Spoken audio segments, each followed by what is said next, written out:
आज मंडल दिवस मनाती है दुनिया, भारत के लोग, ख़ास तौर पे बहुजन समाज के लोग। 3 दशक पहले 1990 में आज ही के दिन मंडल आयोग की रिपोर्ट लागू हुई थी और उसके बाद ओबीसी को रिजर्वेशन मिला था। उसका एक लंबा इतिहास है।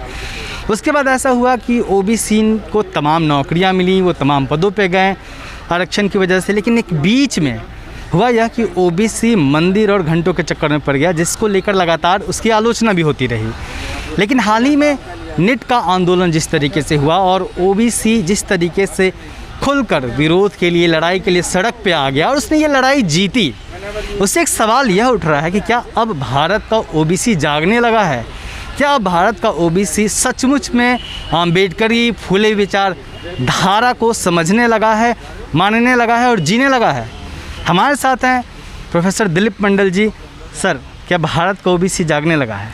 देखिए, निश्चित रूप से भारत में अगर आधी से ज़्यादा आबादी ओबीसी की है, जो कि है कम से कम, तो इस आबादी के विकास के बगैर भारत का कोई विकास नहीं हो सकता है। जैसे प्रोफेसर विवेक कुमार कहते हैं कि ये पूरा एक तरह से राष्ट्र निर्माण का प्रोजेक्ट है रिजर्वेशन, तो ओबीसी का जो विकास है वो एक बड़ा प्रोजेक्ट है। तो जो चीज़ हम पिछले कुछ दिनों में देख रहे हैं कि ओबीसी को लेकर, देखिए जो एक 340 जो आर्टिकल है, ये तो बहुत पहले से था, कॉन्स्टिट्यूशन में हमेशा था, कायदे से उसी समय लागू हो सकता था। बाबा साहब ने इस इशू पर नेहरू कैबिनेट से इस्तीफ़ा भी दिया। ओबीसी का सवाल उनके दो सबसे बड़े सवालों में था। इसके बावजूद कोई ऐसी अवेयरनेस उस समय नहीं दिखी कि बाबा साहब को उस समय आंदोलन करने में ऐसा कोई समर्थन नहीं मिला ओबीसी का कि वो कोई आंदोलन करते, कोई धरना प्रदर्शन भी नहीं हुआ, क्योंकि वो उस समय का एक तरह से सोया हुआ समाज आप मान सकते हैं। लेकिन धीरे धीरे आप देखेंगे कि उसमें जागृति का लेवल बढ़ रहा है। राज्यों में धीरे धीरे आरक्षण लागू हुआ, केंद्र के स्तर पर आरक्षण लागू हुआ और इसके बाद पहली बार शहरी स्पेस में और एकेडमिक्स में ओबीसी की एंट्री होती है। तो अब जो 90 के बाद 93 वगैरह में जिनको नौकरियां वगैरह मिली, उनके बच्चे अब बड़े हो गए और ये वो लोग हैं जो इस समय ओबीसी के मूवमेंट को लीड कर रहे हैं। जैसे आप देखिए, आप दिल्ली की किसी एक पुरानी कॉलोनी में जाइए, जैसे कि आप न्यू फ्रेंड्स कॉलोनी में जाइए, डिफेंस कॉलोनी या शांति निकेतन में, वहाँ अगर 500 घरों का एक लाइन से आप सैंपल सर्वे करेंगे तो उसमें ओबीसी का एक भी मकान नहीं मिलेगा। इस तरह से तमाम जो शहर हैं उसमें आप जो सिविल लाइन्स या जो भी उस तरह का अमीर पुराना एलिट एरिया है, उसमें आपको ओबीसी का कोई मकान नहीं मिलेगा। ये मेरा अपना किया हुआ सर्वे।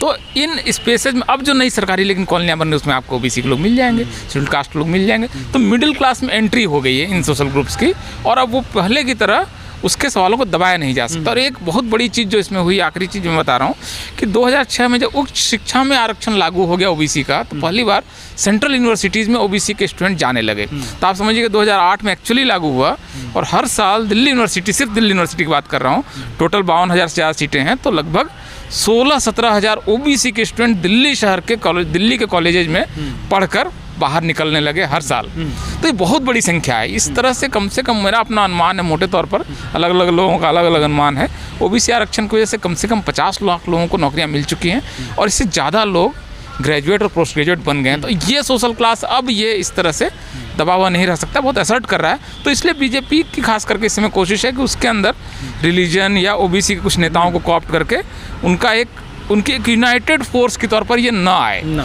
इसलिए वो तमाम तरह की चीज़ें कर रही है। ओबीसी के 2 नेताओं को ये कर दो, थोड़ा ये दे दो, थोड़ा वो दे दो, और वो थोड़ा पीछे भी हटती हुई दिख रही है। सर, मैंने आपसे सवाल पूछा कि क्या ओबीसी जाग रहा है, क्योंकि ये इसलिए महत्वपूर्ण है क्योंकि जो 13 पॉइंट का रोस्टर का आंदोलन था वो SC ST OBC सबका था, तो वो भी जीता गया। लेकिन निट का जब आंदोलन चला तो आप भी लगातार आलोचना कर रहे थे कि ओबीसी सो रहा है, उससे कुछ नहीं होगा, मतलब आप पिंच कर रहे थे और तमाम लोग भी कह रहे थे, सवाल उठा रहे थे, तमाम जो दलित एक्टिविस्ट थे वो भी चाह रहे थे कि भाई ओबीसी लीड करे तब तो हम साथ दें।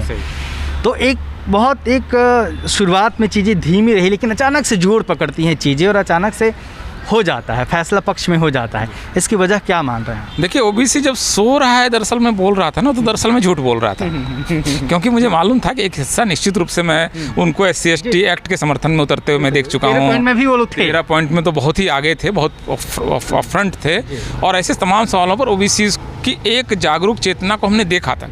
लेकिन वो जो धर्म के नाम पर बीजेपी ने इस बीच में जो उनका मैनेजमेंट किया और इसकी वजह से जो ओबीसी के इश्यूज पीछे गए थे, उनको मैं एक्चुअली चैलेंज कर रहा था कि आपके हाथ से एक चीज़ छीनी जा रही है। मैं नीट में ओबीसी का आरक्षण तो 2006 में जब ओबीसी आरक्षण लागू हुआ उसी दिन से होना था और उस समय नहीं भी हुआ, तो 2017 में जब नीट पहली बार मोदी जी लागू कर रहे हैं उस समय लागू हो जाता। लेकिन आपकी सीटें लगातार वो छीन रहे हैं और आप सोए हुए हैं। तो सोए हुए का मतलब वो लोग नहीं सोए हुए, वो लोग सोए थे। और इसमें देखिए नीट के सवाल पर ये बहुत अच्छा रहा कि ओबीसी का मूवमेंट है, लेकिन SC ST ओबीसी की यूनिटी फिर है। आपको इसमें शेड्यूल ट्राइब के नेता, शेड्यूल कास्ट के तो ज़्यादातर नेता हाँ सारे लोगों ने साथ दिया आपको। इवन जो तमिलनाडु के आपको शेड्यूल कास्ट के सांसद हैं थिरुमा वगैरह, सारे लोगों ने आमतौर पर इसको साथ दिया और इस वजह से ये अचीव हो गया, वरना ये इतनी आसानी से होता नहीं। क्योंकि हर साल 4000 डॉक्टर्स अपर कास्ट की जिनका कोर वोट बैंक है वो बीजेपी कंसीड कर रही है। ये बहुत आसान स्थिति नहीं है। 4000 डॉक्टर, उसमें से 2500 डॉक्टर तो MD MS, मतलब एक डॉक्टर की आप हैसियत समझिए। उनमें से बहुत सारे लोग नर्सिंग होम खोलेंगे, एक आदमी 100-50 लोगों को नौकरी देगा। तो इतनी बड़ी चीज़ उन्होंने छोड़ी है, ये मतलब छीना गया है उनसे। कोई इतना कंसीड नहीं करता है, अपने कोर वोट को नाराज़ नहीं करता है। तमाम राज्यों में OBC सत्ता में आ गई है। आप स्टॉलिन ने भी समर्थन किया, इधर तेजस्वी हैं, यूपी में समाजवादी पार्टी आई थी, बसपा आ चुकी है। तो दलितों पिछड़ों के सत्ता में जो आने का सिलसिला है उससे कितना फ़र्क पड़ा है, कितना दबाव में है बीजेपी और कांग्रेस जैसी पार्टियाँ? ये देखिए, ये तो है कि देखिए इसमें दो तरह की धाराएं हैं। खासकर दक्षिण की जो धारा है वो सब वहाँ पेरियार वाली, या इवन उसको वो आप इवन मैसूर वगैरह में या इवन केरल में भी वो सामाजिक आंदोलन और राजनीतिक आंदोलन को साथ लेके चलते हैं। कई बार सामाजिक आंदोलन आगे चलता है, राजनीति पीछे चलती है। इसलिए वहाँ के होने वाले परिवर्तन परमानेंट है, स्थायी है। आज इसका एक मैं उदाहरण से दे रहा हूँ कि ये इतना परमानेंट है कि तमिलनाडु में आज की तारीख में भी EWS आरक्षण केंद्र की तमाम कोशिशों और छटपटाहट के बावजूद नहीं लागू हो पाया, और तमिलनाडु में बीजेपी उसकी डिमांड तक नहीं कर पाती। मतलब ये समझिए कितनी बड़ी बात है कि मतलब समाज की चेतना का ये स्तर है कि वो इसको रोक रहे हैं कि भाई नहीं, ओबीसी हम इस रिजर्वेशन के अंदर ये कैटेगरी है, सोशल एजुकेशनल बैकवर्डनेस, पिछड़ापन, छुआछूत, ये कारण है, आपको हम नहीं दे सकते। तो ये उत्तर भारत में क्या हो रहा है कि राजनीति आगे चल रही है और इस वजह से आपको सेटबैक्स आ रहे हैं। आगे जाते हैं फिर पीछे जा रहे हैं, फिर आप थोड़ा सा जीते, फिर वो आपको रोस्टर का आंदोलन क्या है, आपको जो मिली हुई चीज़ तो वो छीनी गई, आपने वापस ले लिया, यही जीत है ना। तो नीट में भी जैसे आपका आरक्षण लागू हो जाना था 2006 में या 2017 में, तो हर हाल में लागू होना था, वो लेट लागू हुआ। अब ये सब जीत है, मतलब हम अब जीत जब बता रहे हैं तो बहुत सावधानी से हम बोलें कि वो जीत के साथ साथ ये इस तरह से भी प्रॉब्लम है। तो ये उत्तर भारत के ओबीसी आंदोलन की एक कमी के तौर पर है कि इसमें यहाँ सामाजिक काम कंपैरेटिवली कम हुआ है। इसलिए यहाँ पर आपकी कौन सी जीत कितने दिन के लिए है, इसको लेकर आपके आश्वस्ति नहीं। अभी मंदिर का आंदोलन, मंदिर बन जाएगा, फिर पता चलेगा कि हर घर से दिया जलाया जाओ और हर घर में राम मंदिर का घंटा बजाओ और ये करो तो पता चलेगा ये, और उस बीच में सरकार एक आपको पीछे धकेल देगी। शायद शुरू भी हो गया है।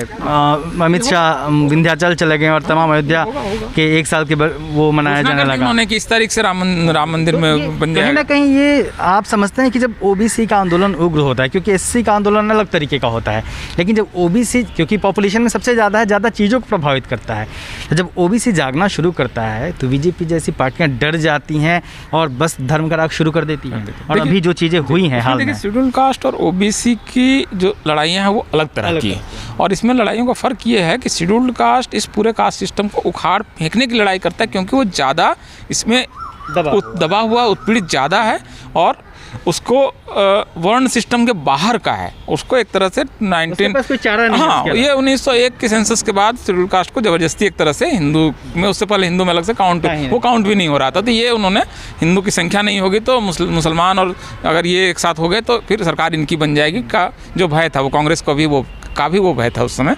तो इस वजह से जब शेड्यूल कास्ट का आदमी लड़ता है तो हिंदू कास्ट सिस्टम के खिलाफ लड़ता है, इसको उखाड़ फेंकने के लिए लड़ता है। ओबीसी का आदमी इसमें हिस्सेदारी के लिए लड़ता है। तो देखिए, आप कभी भी ओबीसी के आंदोलन को, आप ओबीसी को क्रिटिसाइज कर सकते हैं, लेकिन ओबीसी तो इसके पार्ट के तौर पर है ना।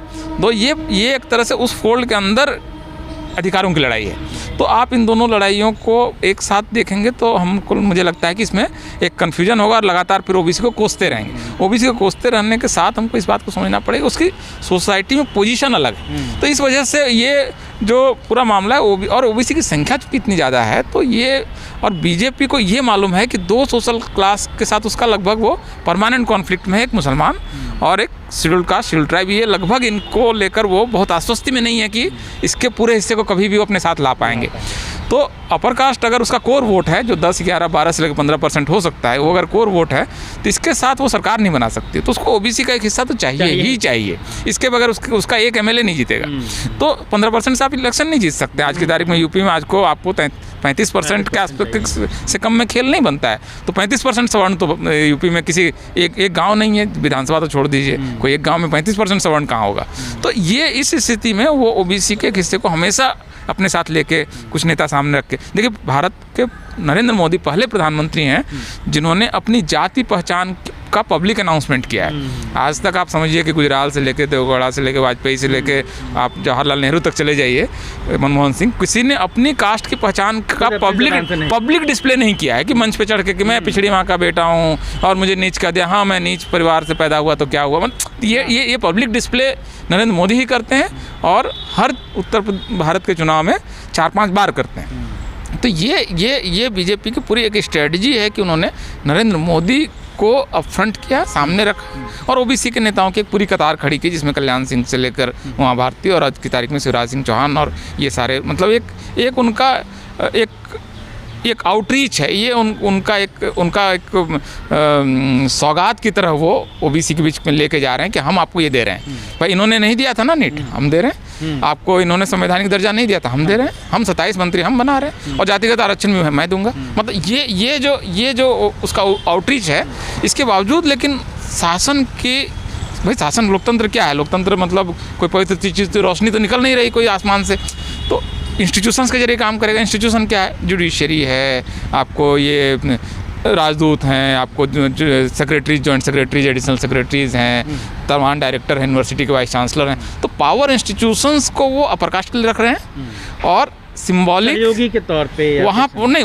उन इंस्टीट्यूशंस में वो अपर कास्ट डोमिनेशन बनाए रखेंगे और नीचे आपको ये पॉलिटिकल इंस्टीट्यूशंस वगैरह में जो अपेक्षाकृत काफ़ी कमज़ोर, लेकिन आपको देखने में अच्छा लगता है कि मेरा सांसद ओबीसी है, मेरा एक मंत्री देखो हमारा ओबीसी है, तो ये उनको एक सिंबॉलिज्म देंगे और एक्चुअल पावर का फ्रूट जो है वो अपर कास्ट इस स्ट्रेटजी पर जो ये इनके काम पर करें। सर आखिरी सवाल है, जहाँ मंडल जो आयोग था, मंडल आंदोलन था, उसमें एक तस्वीर लगातार बहुत चर्चित थी जिसमें रामविलास पासवान, लालू यादव जी, शरद यादव जी एक साथ थे और विपिन सिंह जी के साथ थे ये लोग। हाँ, पीछे सर मुंबई थे, बेटा अभी बीजेपी में अभी मुख्यमंत्री बन गया है जी।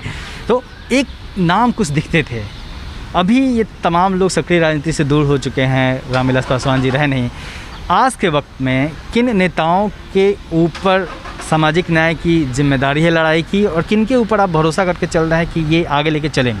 देखिए, मुझे लगता है कि कुछ सवालों को इतिहास के हवाले भी कर देना चाहिए। हिस्टोरिकली हम चीज़ों को इवॉल्व होते हुए देख रहे हैं। कुछ लोग बहुत कंसिस्टेंटली इस पे लड़े हुए हैं, जैसे कि तमिलनाडु में ओबीसी की लड़ाई को लेकर 60-70 साल का इतिहास है और उन्होंने कभी भी आपको डिच नहीं किया है, मतलब कभी नॉन कॉम्प्रोमाइजिंग है।